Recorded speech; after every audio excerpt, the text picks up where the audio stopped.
What's going on? You already know it's your boy, Little T. Back in full effect. You already know how I'm rocking, man. Hey, man, check it out, check it out, check it out. So we got unknown team who Rosa Parks replaced. Um, Claudette Colvin. I hope I said that right. I heard about it, bro, but I don't know the whole story about it. Like I heard like little brief parts on like how like IG got them little swipe overs. Have seen their work lost, But I stolen, think I or said the name simply right, forgotten Claudette about for Colvin. centuries. There's a lot of stories out there that have yet to been told or have only been told from one perspective. When it comes to the Montgomery bus boycotts and the civil rights movement of the 1960s, one would assume that those in charge would preserve history and commend those who pushed the movement for equality forward. But unfortunately, that wasn't the case, as evidenced by the story of Claudette Colvin, a young black Yeah, I said it girl right. who was Cool, the cool, cool. first person to refuse to give up her seat to a white woman on a bus. That's right. Before Rosa Parks, there was Claudette Colvin. Parks was chosen as the face of the Montgomery bus boycotts for a variety of reasons, leaving Colvin largely forgotten about amongst civil rights leaders, the city of Montgomery, and the general public. Colvin took a stand for what she believed in, and it's a shame that her inspirational story But is hard why did they pick her over Rosa? to find in the history books. I'm Symphony Thompson, and this is A Story You Should Know. While a student at the segregated Booker T. Washington High School in Montgomery, Alabama, Claudette Colvin took the bus home frequently. Due to segregation laws at the time, seats in the front of the bus were designated for white passengers, and seats in the back of the bus were for black passengers. Blacks Right. were also allowed to sit in the middle, but if one white person wanted to sit in the middle, then all the black people in that row were supposed to get up and move further back. But on March 2nd, 1955, when a white woman walked into a Montgomery bus without anywhere to sit, the bus driver Robert W. Clare demanded that Colvin and three other black women move to the back. The other Mm-hmm. women moved, but Claudette did not. Stand your ground, Reflecting baby. on that day, Colvin said, "All I remember is that I was not going to walk off the bus And you know alone." what's crazy now, bro? Now niggas want to sit in the back of the bus, bro. Like when I was in high school, bro, yeah, I'm in the back of the bus. I'm not sitting up front. Fuck, I look If it like. had been for an old lady, I would have got up. But it wasn't. I was sitting on the last seat that they said you could sit in. I didn't get up because I didn't feel like I was breaking the law. However, after the white woman entered the bus, another black woman, Ruth Hamilton, who was also pregnant, got on the bus and sat next to Colvin. He asked us both to get up. Mrs. Hamilton said she was not going to get up and that she paid her fare and that she didn't feel like standing. So I told him I was not going to get up either. So he said, "If you're not going to get up, I will get a policeman." When the cops arrived on the bus, they convinced the black man to give up his seat for the pregnant Hamilton.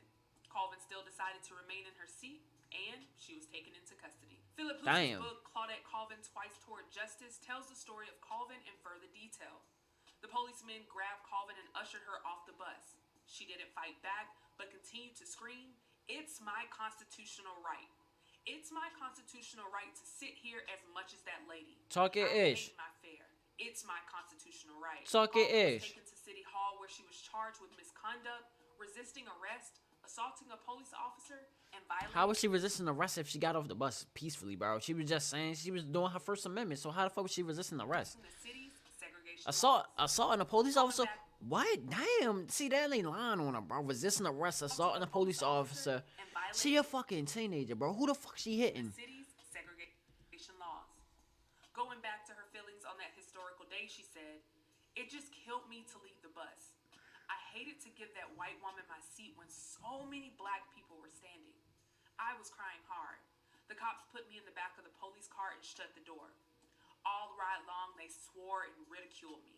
They took turns guessing my bra size and cracked jokes about parts of my body." Wow. Colvin was eventually released and went back home. Upon her arrival, her neighbors surrounded her with support. But I was afraid that night too. I had stood up to a white bus driver and two white cops.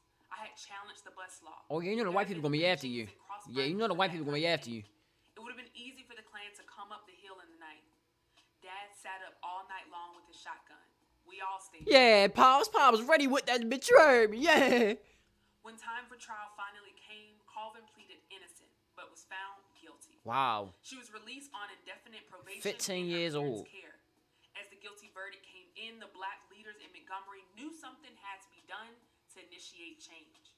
I told Mrs. Parks, as I told other leaders in Montgomery, that I thought Claudette Colvin's arrest was a good test case to end segregation on the buses. Mm. However, the black leadership in Montgomery at the time thought that we should wait. Fred Gray. So, why did some black leaders think this way? It was partly because of her color and because she was from the working poor. She lived in a little shack. It was a case of bougie blacks looking down on the working class blacks. Gwen Payton. Not only that, but according to an article in the National Women's History Museum website, because Colvin was a minor and Parks was an adult. Parks seemed more trustworthy as the face of the movement than Colvin. I feel Parks like had a lighter skin, which was I wouldn't say like I feel that, but I understand she a minor. She don't want to. You don't want to put her through all that shit, bro. Cause that's a lot of shit that come with that, bro. But yeah, more socially acceptable at the time. In the end, it was Colvin's pregnancy that caused several black leaders to not use her as the face of the movement. Black leaders believed it would not be good if the face of their movement was an unwed teenage mother.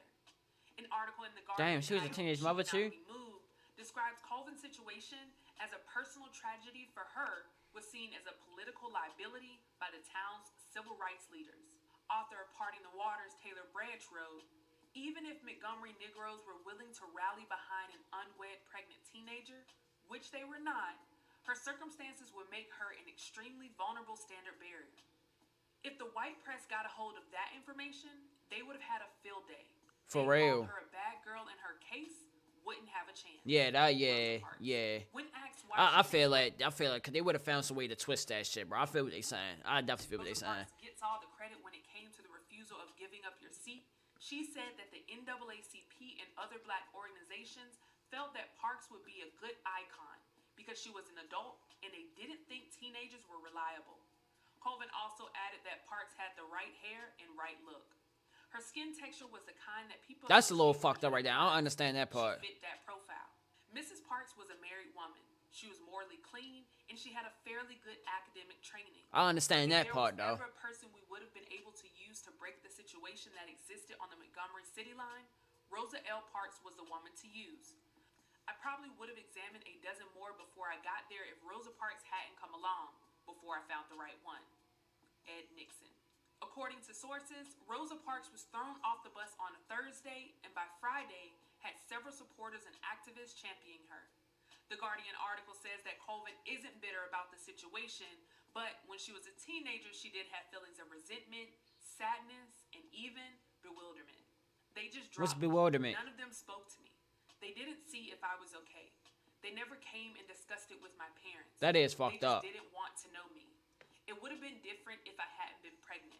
Yeah. But if I had lived in that would have been, yeah. I feel like she would have been pregnant. I feel like that played a big part into it. Place or been light-skinned, it would have made a difference too. Facts. They would have come and seen my parents and found me someone to marry. Once Parks became the face of the movement, Colvin was more or less forgotten. She told reporters that she sometimes attended rallies at churches. I would sit in the back and no one would even know I was there. To make matters worse, Colvin's son Raymond came out as a light-skinned baby. He came out kind of yellow, and then I was ostracized because I wouldn't say who the father was, and they thought it was a white man. He wasn't. I wasn't with it at all. All I could do is cry. After Rosa Parks was arrested for refusing to get out of her seat on December 1st, 1955, the Montgomery bus boycott began 4 days later on December 5th. That same month, black community leaders gathered together and began developing a federal lawsuit that would challenge the Alabama segregation laws. Attorneys Clifford Durr and Fred Gray worked on the case that would become known as Browder versus Gale, a fight against Montgomery bus segregation. Gray approached Colvin, Aurelia Browder, Susie McDonald, Mary Louise Smith, and Jeanette Reese, all of these women who had experienced discrimination by bus drivers who enforced the segregation policy. The name of the case comes from one woman previously listed, Browder. W.A. Gale was the mayor of Montgomery at the time.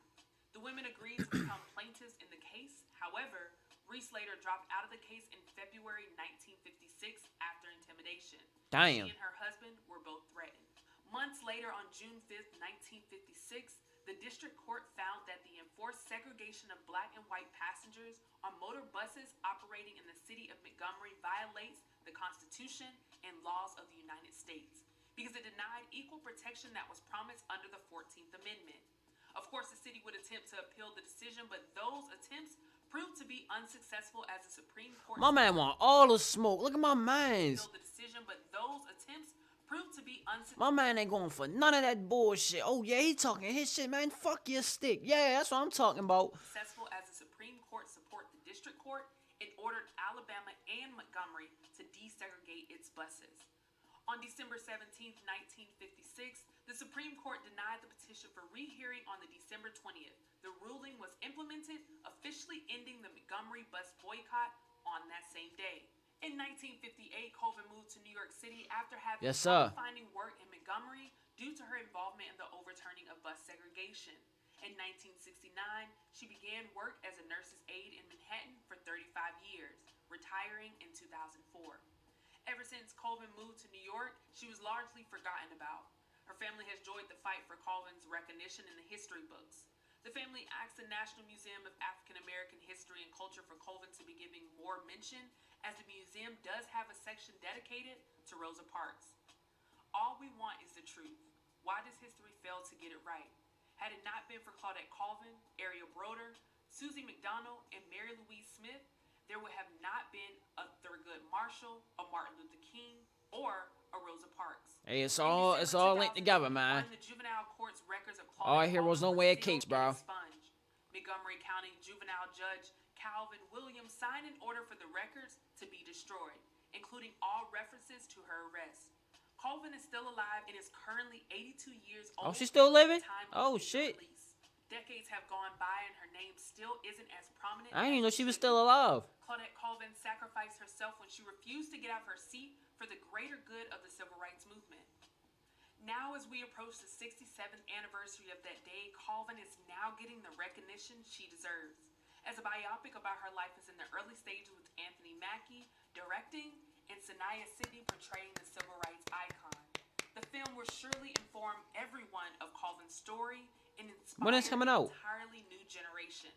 In 2013, while interviewing for Democracy Now!, Colvin was asked what would she like to say to young people today, and she responded with this: well, keep on moving. The struggle is not over. Every day presents a challenge, and all that hard work that we have made progress as African Americans, we do not want to regress. We want to progress. You heard me. Hey, man, that's going to do it for that video, man. Real shit. When it's come out? A year ago? Oh, yeah, she's still kicking and living. Hopefully, I need to see when that movie come out, because that's going to be a good-ass movie. I ain't even going to lie. I'll definitely watch that bitch. But, yeah, man, that's going to do it for the video. Let's just know in the comments below. Make sure you guys like, comment, subscribe. Hope y'all enjoyed the vibe, man. Peace.